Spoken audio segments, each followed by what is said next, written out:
Here's your WNEM TV5 News Update.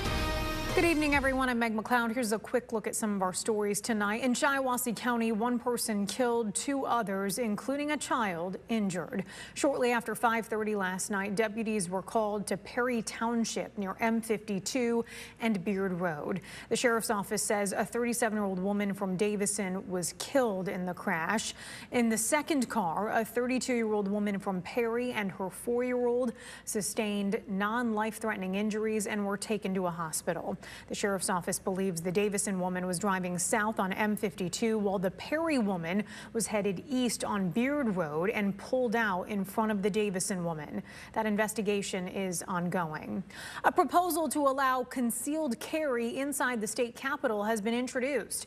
Currently, it's a weapons-free zone with metal detectors at the entrance. The bill would amend the Michigan State Capitol Historic Site Act to specify that the Capitol Commission does not have the authority to prohibit lawful concealed carry within the building.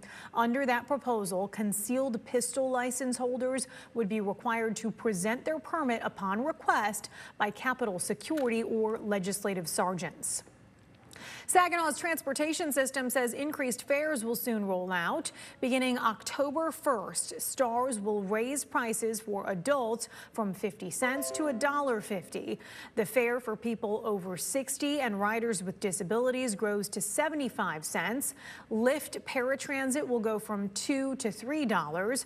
Rides to wellness fares are increasing from $20 to $25 each way. There will be no changes to the unlimited 30-day pass. Also, STARS is canceling the 8 p.m. departure from the downtown plaza.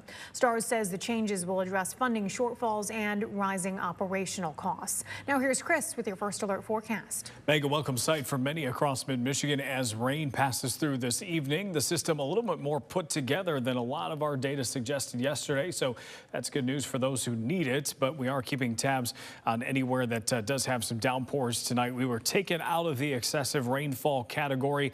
However, we'll still watch and see if anyone gets some locally heavy downpours as they move through.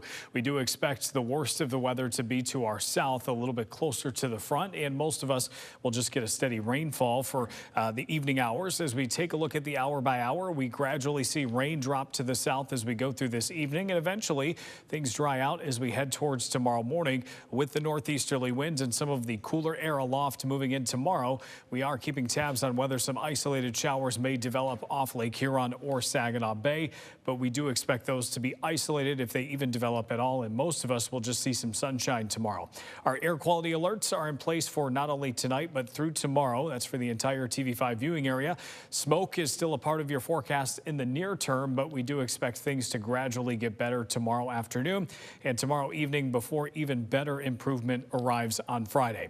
Low temperatures tonight will be in the 50s and 60s. Average low is right around 61, and then high temperatures Thursday will likely be in the mid-70s for most of the area, which is below average, but also will feel very pleasant compared to some of our humid days recently.